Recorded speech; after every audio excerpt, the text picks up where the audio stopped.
These are the worked out solutions for the front side, or page 1 through 14, for the free response for test B, and it is the practice test. So the first question is asking us to name the next three figures. And so notice how we have a circle, a square, triangle, square, star. Still haven't seen the circle again yet. So what we're looking for are things that repeat. We continue and we see a square and then finally a circle. So what we're looking for are repeating things. So notice how the circle doesn't repeat until this step here, until the 1, 2, 3, 4, 5, 6, 7th step. And so then we see the square. Oh, the square's repeating. So what that would tell me is that the next one's going to be a triangle, because that's the next figure that comes into play. And the following one after that would be a square, and then last we would have the star. And so that's the way it would end up going. Looking at our next one, now we've got a number pattern. And so what we're looking for are whether these numbers increase or decrease. Notice how these are increasing numbers. So that tells me I'm either going to add or I'm going to multiply. So let's try multiplying. Let's do 1 times, I'm going to use the dot for times 3. Well, that equals 3. So 1 times 3 does equal 3, so that does work. Let's see if it works again. So you got to multiply by the same number each time, or if it's addition, you'd add by the same number. And so here we have 3 times 3, that does equal 9, so it works. And so I'm pretty confident that's the right pattern. So I'm going to multiply by 3. 9 times 3 makes 27. That's the missing number. And if I do that again, I would end up with 27 times 3, and that does make 81. So that is the correct number there, 27. Looking at our next one, we've got, it asks us to find the value of 7 to the third power. And so 7 to the third power represents 7 being multiplied 3 times. That's what the exponents represent, repeated multiplication. So what you're going to have to do is just multiply the 7 and the 7, you get 49, and then times by another 7. So maybe off to the side, you do 49 times by 7, that makes 63, carry the 6. And then 7 times by the 4 makes 28, plus 6 makes 34. So 343 would be the answer for number 3. Population of a small town is expected to double. Double. That's the important key word. So again, we're always underlining those key words, seeing what we're trying to do. Double every 5 years. If the population is 24, so that's what it starts at, in 05, what is the population in 2025? So let's draw a little chart here. So in 05, the population is 24. In 10, because that would be 5 years, so I'm adding 5 years. Notice that's why I went to 10 now. In 10, it's going to double. And then we're going to do 15, and then 20, and then eventually we're going to get to 25. So let's see what it's going to be. So notice double means we're going to end up timesing by 2. So that's what I'm going to do here, times by 2. So I times 24 by 2, I get 48. And then I times by 2 once more, and this will give me the amount for 2015, and that's going to be 96. And I got to take 96 and multiply that by 2. So when I do that, double 96 and I get 192. And then I double 192 and that'll give me my answer. So it ends up being 384. So there it is, 384 people is the answer. And so the next one asks us to simplify. So what I would end up doing is just doing order of operation, which says I work inside the parentheses first, and within these parentheses I see division. I got to do that first before addition. So bring down the 10 plus 4. 16 divided by 4 makes 4. Then minus 5, and then I'm going to square. And so I go ahead and take the 10 plus 4, and I add 4 to that. 14 minus 5, and then I square that. So 14 minus 5 gives me 9, and then I square that, and that gives me 81. For the next problem, we're again simplifying the expression, so we follow order of operation. Looking at the parentheses first, I just bring down this 28, bring down the addition sign, And inside the parentheses, I see some multiplying, so I got to do that first. So that makes 30 minus 23, and then I'm going to multiply by 4 squared. Well, I can go ahead and square 4 right now, 16, because nothing's attached to it. So I go ahead and do that, and that little dot again represents multiplying. And then I'm going to stick with inside, doing the work inside the parentheses. So 30 minus 23 gives me 7, and then 7 times by 16. So I go ahead and multiply first. And so when I multiply the 7 and the 16, it gives me 112. And then I got to add the 28 to that. And so I go ahead and add the 28 to 112, and it leaves me with 140. And there is my answer.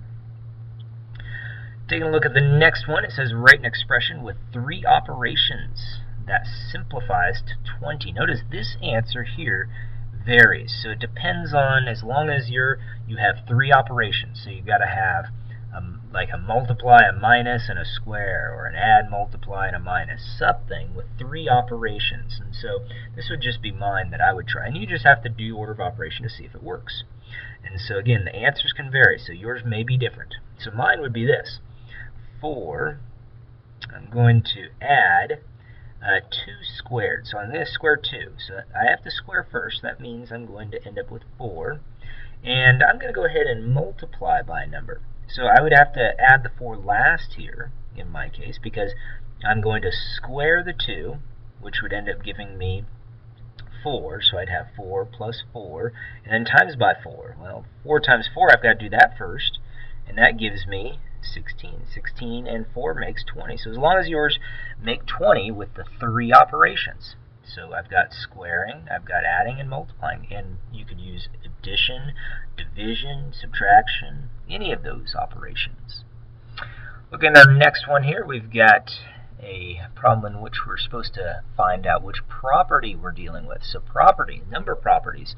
Notice how the order switches. 54 is going on the other side of 7 in this case. So this is moving. We're moving that 54. So the moving property is called the commutative property. And it's the commutative property of multiplication in this case. There's 2 of them. It works with addition or multiplication. So here's another property that we're supposed to name.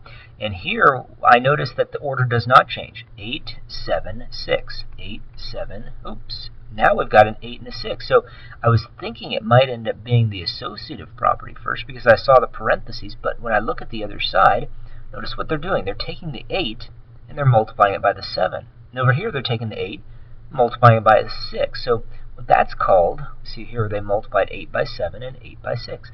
They're using the distributive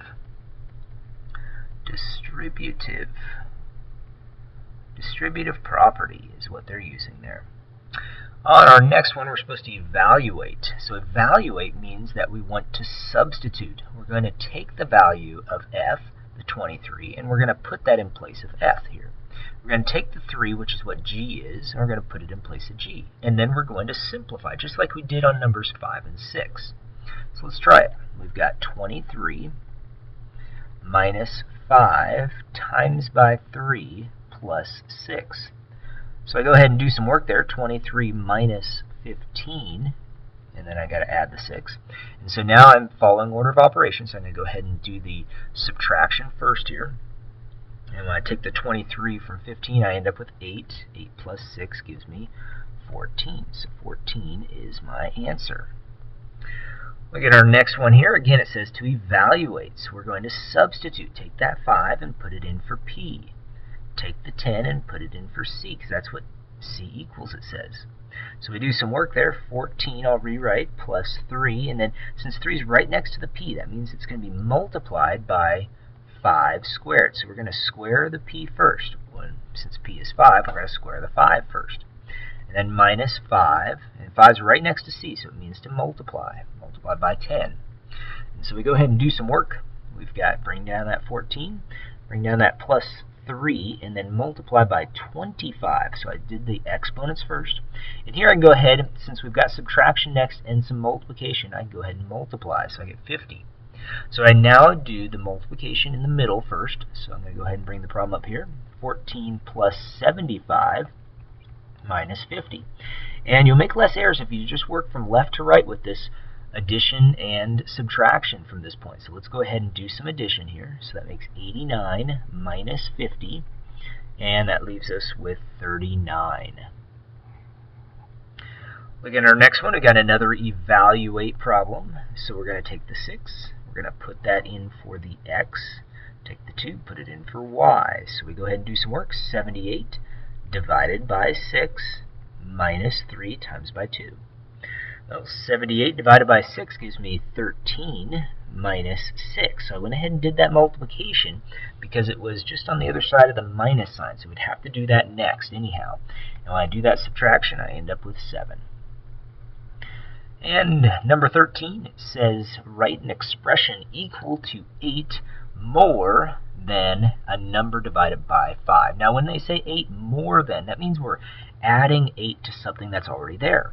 And so whenever you see more than, that means that we're taking that value and doing an operation to something that's existing already. So it's more than a number divided by 5. So the way we show that is a number like x, it could be any variable there, divided by, we use the fraction bar, and then 5, and that would be our answer. How would you write the phrase that represents 6x plus 9? Now these answers could vary again. There's lots of different ways you could say this. And the way I would say it is I use the phrase that they use here, more than. So I'm going to say 9 more than the product. Now I'm using product because that means I'm multiplying, and that's what's happening here. The product of 6 and a number. So the product of 6 and a number just means 6x. And so 9 more than means I'm adding 9 to that product. But there's other ways you could do it.